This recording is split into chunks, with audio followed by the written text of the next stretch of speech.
She was just 14. And someone hunted her. Not lost, not run away, not confused. No, Emily Pike vanished in the kind of way that sends a cold wave through a mother's spine. One day she was laughing with friends. The next, she was simply gone. And when they finally found her, she wasn't a missing girl anymore. She was a crime scene. Emily was an indigenous teenager from a community that has long been screaming for help, screaming into a void that rarely echoes back. Her case didn't light up the headlines at first. The early hours, the ones that count most, slipped by with barely a whisper.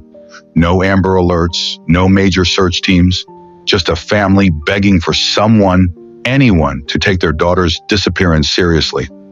By the time people finally started listening, it was already too late.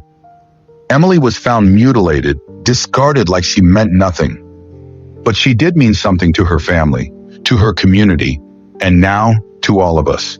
And there's one more chilling fact. Whoever did this is still out there, breathing free, walking among us. This is True Crimes Ratels, and tonight we're stepping into a case that rattles your bones, not just because of the brutality, but because of what it reveals about the world we live in, about whose lives get attention and whose get silence. This story is raw, it's enraging, and it exposes more than just one monster. It sheds light on a broken system that treats Indigenous girls as disposable. So if you're here, don't just watch.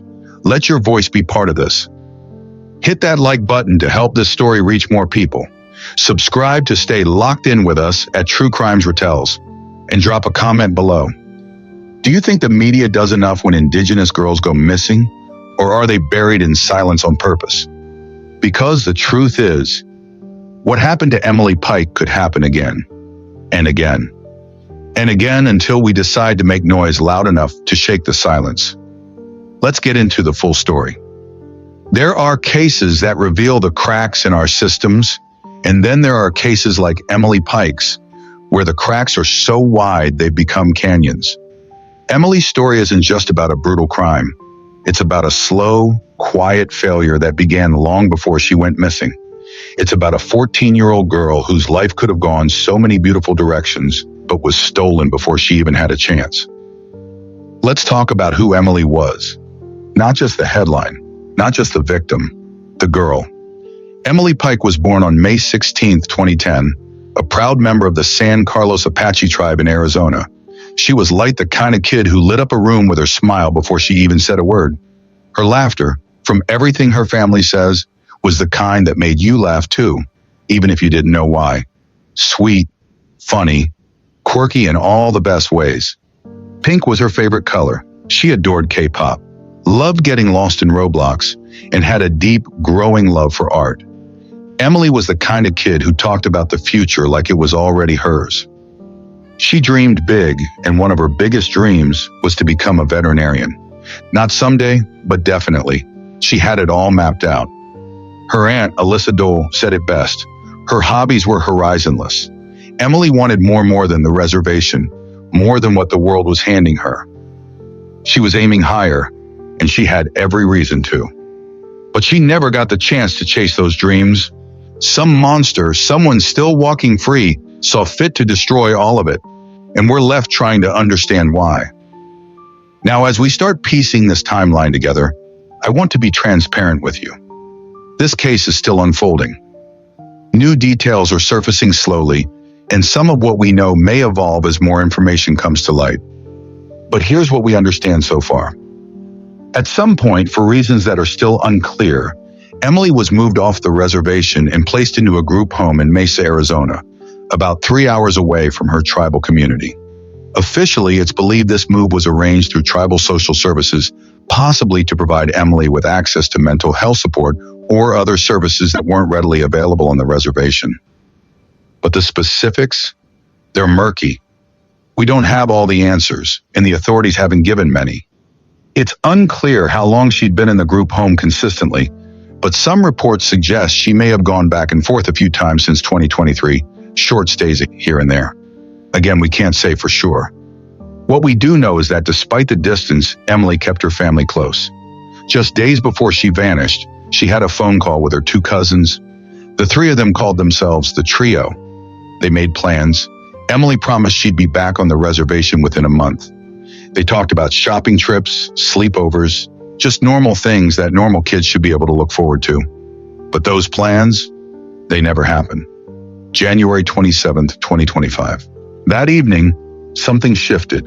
The group home hosted visitors from a local church group. A well-meaning event, probably, but one that caused enough of a distraction for Emily to slip out unnoticed. No one stopped her. No one saw her leave. Or if they did, they didn't say anything.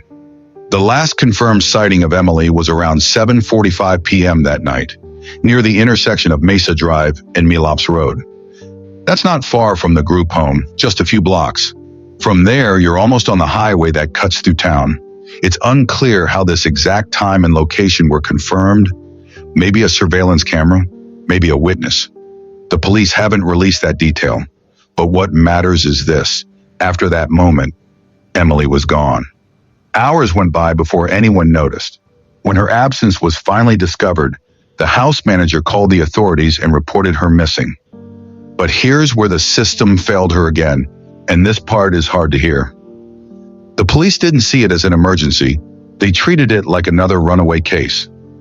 Because Emily had a history of leaving the group home, disappearing a few times before 3 or 4 incidents total, they assumed she'd be back on her own, just like always. That assumption may have cost them everything.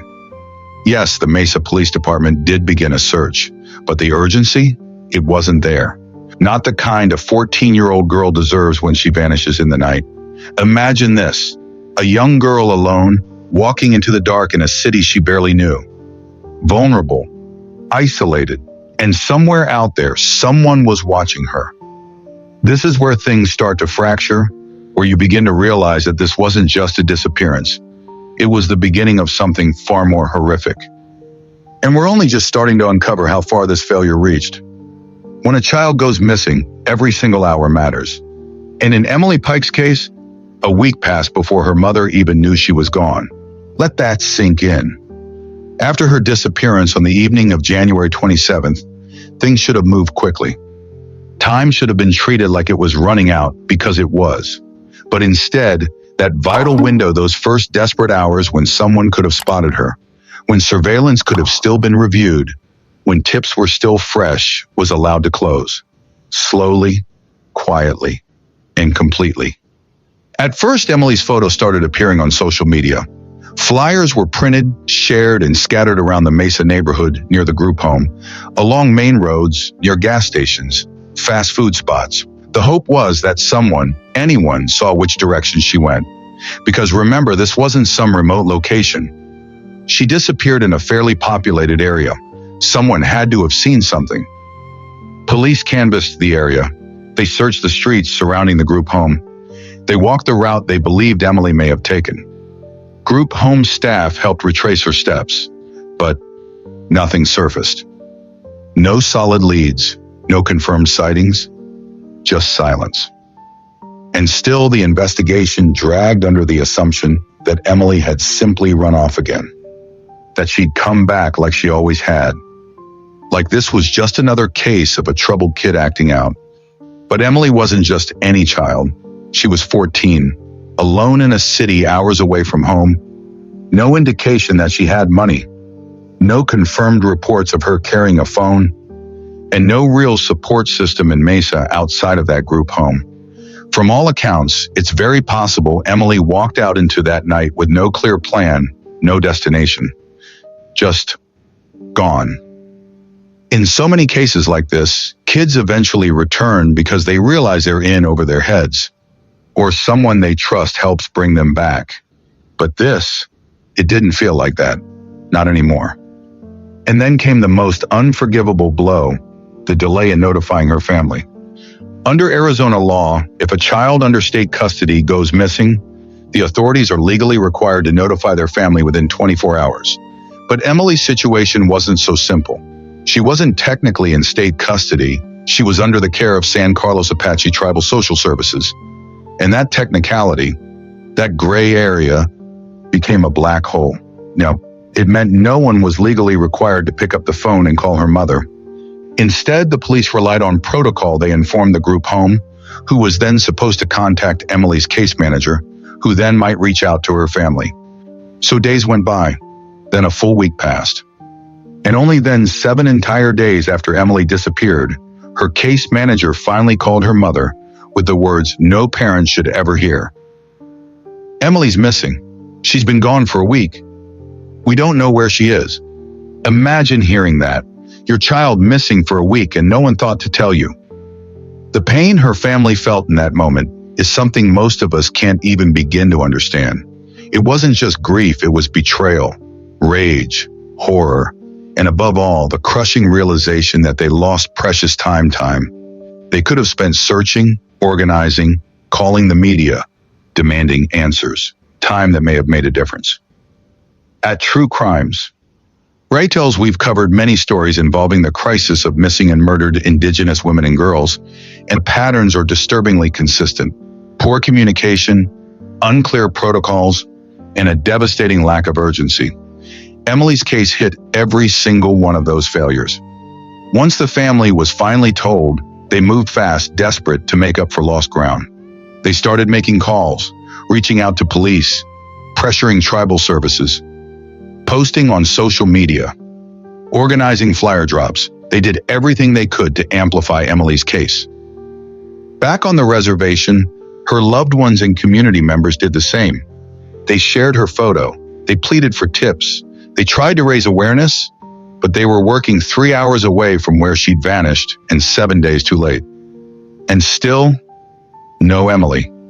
As time passed, even law enforcement could no longer cling to the idea that she'd simply run away. The silence was too loud. Something wasn't right. Everyone could feel it. Then just when it seemed the case was stalling, everything shattered. A memo not meant for the public was leaked. It came from the Gila County Sheriff's Office, roughly 80 miles from Mesa, and someone accidentally or maybe intentionally published it on the department's official Facebook page. What was in that memo would change everything.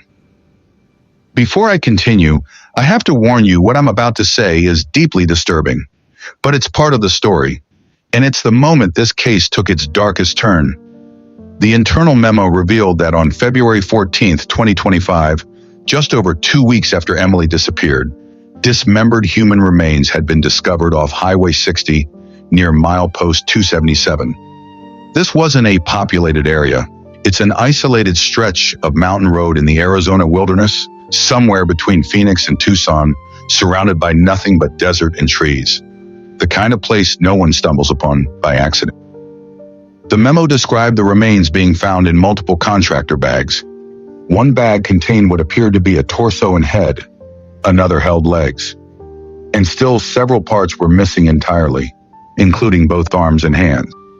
The implications were chilling. Not just that someone killed this child, but that they went to extraordinary lengths to destroy her, to scatter her, to erase her. And buried deep in that memo was something even more horrifying. Authorities believed the victim could be Emily Pike. The moment news of Emily's death became public, a firestorm erupted. People were furious, and rightfully so. Emily's story, already heart-wrenching, took a devastating turn when a leaked internal memo from law enforcement reached the public. That memo included graphic information about the condition and location of Emily's remains, something her family had not even been informed of yet. No warning, no gentle sit-down. Just a sudden flood of online speculation, leaked photos of the crime scene, and people sharing GPS coordinates of where her body had been found. It was chaos, and it felt cruel. Anyone could have gone to that spot, hikers, media, even the killer, and tampered with the scene. Evidence could have been destroyed, and in an active murder investigation, that kind of breach is catastrophic. It was clear. The leak wasn't supposed to happen, and it ripped open an already raw wound for Emily's family and her tribal community. First, they weren't told she was missing until long after she vanished. Then this? It wasn't just a failure. It was dehumanizing.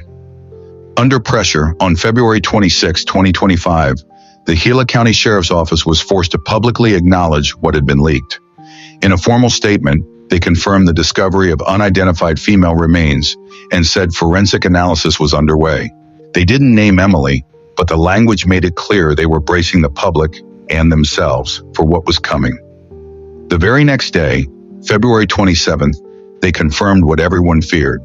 The remains were, in fact, Emily Pike, a 14-year-old child dismembered, discarded in trash bags like she was nothing. The horror only deepened when authorities shared how she'd been found. It was Valentine's Day when a group of hikers exploring a remote area near Highway 60, east of Globe, stumbled upon something they'll likely never forget: black contractor-style trash bags tucked into the brush. Suspicious, they moved closer, and what they saw forced them to call 911. Inside the bags were human remains.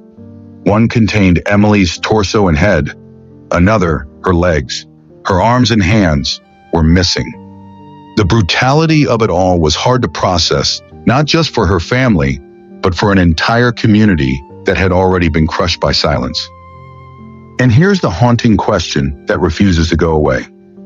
How did a 14-year-old girl disappear from a group home in Mesa and end up dead 80 miles away, hacked to pieces in the woods? It's a question Emily's mother, Steph Dole, is still struggling to make peace with. In a heartbreaking interview, she described her daughter as joyful, creative, and full of life. Emily loved to draw. She was sweet, funny, innocent. She had big dreams of college and a future in art, dreams that were shattered the moment she stepped out that group home door. And then came the detail that left even seasoned detectives shaken. Emily had suffered blunt force trauma to the face and head before death. This wasn't just a killing, it was an execution. The rage behind it was palpable, and many couldn't help but wonder, who could do something like this to a child? The nature of the crime, the method, the violence, the effort to hide it sent shockwaves through the public. Was this someone she knew? A predator lying in wait? Or something darker, something far more experienced? Local fears exploded. If someone could do this to a 14-year-old girl, what else were they capable of? The remote stretch of land where she was found had no houses, no businesses, no cameras, just trees, dirt roads, and secrets. And people started to ask the question no one wanted to say out loud. Was there a serial killer on the loose? Officials tried to calm those fears. The Gila County Sheriff's Office emphasized that there was no current evidence pointing to a serial killer, that this appeared to be an isolated incident. But honestly, not many people were convinced, and neither was I. Because let's be real, this kind of brutality isn't something that just happens the first time someone snaps. This kind of calculated, dehumanizing violence, that's learned, that's repeated, that's practiced. Thanks to massive public pressure, the case began to move faster. Multiple law enforcement agencies were now involved. The Gila County Sheriff's Office took the lead, the FBI stepped in, Bureau of Indian Affairs lent support, and San Carlos Apache Tribal Police remained actively involved. And honestly, that kind of collaboration is rare, tragically rare. Most MMIW missing and murdered Indigenous women cases fall through the cracks because no one wants to take responsibility. But in Emily's case, with the entire nation watching, the usual silence turned into movement. Still, with her arms and hands missing, investigators feared it wasn't just about disposing of her, it was about hiding evidence. Because those parts of the body, that's where DNA tends to live. Under the fingernails, on the knuckles, signs of a struggle, clues to a killer. It wasn't just an act of violence, it was a cover-up. And it worked. So far, no suspect, no arrest, and no confirmed person of interest. But whispers started to spread because someone who lived with Emily in the group home came forward. We'll call her Chelsea to protect her identity. She lived in that same home for 4 years and says she tried to guide Emily to help her stay grounded. According to Chelsea, Emily left the home on January 27th, the night of the church visit, because she wanted to see a boy she had a crush on, someone she'd met while taking guitar lessons. Chelsea believes the distraction of the church group allowed Emily to sneak out either through a back door or window unnoticed. She said something else too, something chilling. Chelsea believes Emily may have been trying to hitchhike home back to the reservation. Think about that. Emily just told her cousins she'd be home soon. What if that wasn't a plan with social services? What if Emily meant to get there herself? The spot where her body was found? Almost exactly halfway between Mesa and the reservation. A direct route home. What are the odds? Maybe Emily was picked up by a stranger, or maybe it was someone she'd met online through Roblox or social media. Groomers target vulnerable kids all the time. Someone could have offered her a ride, or worse, made her think they were her way home. If this person was a stranger, it raises another terrifying thought. How were they prepared? Dismemberment, trash bags, remote disposal site, no fingerprints. This was someone who either knew what they were doing or had done it before. It's hard to believe this was their first kill. That's why so many are struggling to sleep at night. Because if this was planned and practiced and precise, then someone very dangerous is still out there. Authorities have expanded their search beyond the group home. They've been reviewing surveillance, analyzing digital data, combing through hours of video. But it's not clear what, if anything, they've found. Emily may not have even had a phone. If so, they're relying on cameras, on tips, on luck. And this is where you come in. If you or anyone you know was driving Highway 60 from January 27th to February 14th, think, did you see a girl walking alone? Did you pass a car pulled off the road? Did something feel off? Detectives are asking the public for any leads, no matter how small, because at this point, every sliver of information could be the missing link. Meanwhile, new questions are surfacing, not just about who killed Emily, but about the group home itself. Media reports revealed that this same group home has been connected to nearly 30 missing persons incidents over the past 3 years. That's not a typo. 30. Yes, many were runaways. Yes, some were repeat incidents involving the same kids. But that number still sends a chill. These are already vulnerable children removed from families, placed in unfamiliar settings, often battling trauma. And if those places aren't safe, where do they go? Because in Emily's case, those early assumptions that she was just a runaway led to a sluggish response. Precious time was lost, and maybe, just maybe, had that urgency been there, we'd be telling a different story today. Now finally, a licensing inquiry has been opened into the group home. It's too late to save Emily, but it might help protect the next child who ends up there. And the calls for justice are getting louder. Across Arizona and beyond, people are rallying. Marches, vigils, hashtags, #justice for Emily Pike, #no more stolen sisters, #MMIW. The pressure is building, and lawmakers are paying attention. One promising step, House Bill 2281, aimed at creating a rapid alert system specifically for missing Indigenous children, just passed through the House and is awaiting Senate approval. It's modeled after the Amber Alert, but tailored to address the unique urgency of MMIW cases. Emily's uncle said it best. If we had this alert system, maybe we would have found her sooner. Maybe she'd still be here. Maybe. But what we can do now is refuse to let her death fade into the background. On March 6, 2025, hundreds gathered at the intersection where Emily was last seen holding candles, posters, and one another. On March 15th, another vigil followed at the Apache Gold Casino, drawing people from across the country. These weren't just gatherings of grief, they were calls to action. Young girls Emily's age stood at the front lines, scared for their own futures. Families with missing loved ones shared their stories. Protesters held signs demanding reform, demanding change. And maybe, this time, the world is finally listening. Emily's name has become more than just another headline. It's a mirror reflecting everything that's broken in a system that was supposed to protect her. A 14-year-old girl with dreams of college, with a heart full of art, laughter, pink glitter, and K-pop playlists. And yet somehow she vanished into silence, and when she was found, it was in pieces. Literally. Every missed report, every delayed alert, every dismissed runaway label, they all chipped away at the precious time she might have had left.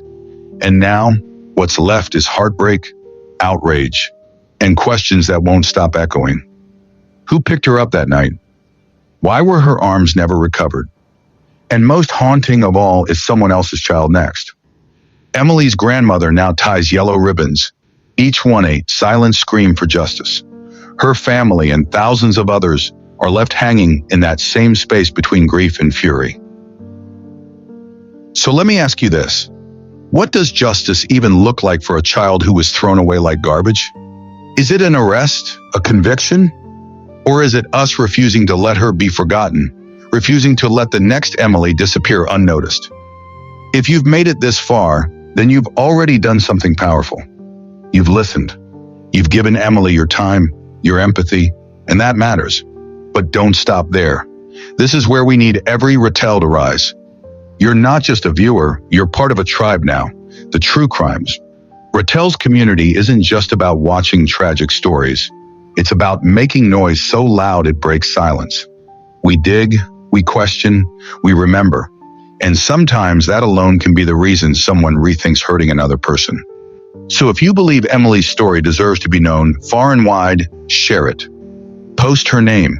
Use the hashtags #justice, for Emily Pike, #NoMoreStolenSisters, #MMIW, light a candle, start a conversation.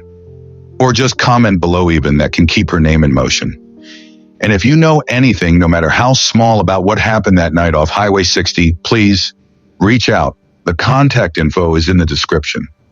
Someone out there knows something, and silence protects no one but the killer. At True Crimes Ratels, we release new stories every single week, shedding light on the darkest corners, the forgotten victims, the unheard screams. So if you haven't already, hit subscribe and join the Ratel family. Turn on that bell not because of the algorithm, but because the next story might be the one that helps solve a case or stop another one from happening. We're not here for sensationalism. We're here to remember the Emilys of this world and to make sure their stories go somewhere. So I'll leave you with this. What if the person who hurt Emily is still walking free and watching to see how quickly we move on? Let's make sure we don't. I'll see you in the next one. Until then, be safe, be loud, and never stop asking questions. This is True Crimes Ratels.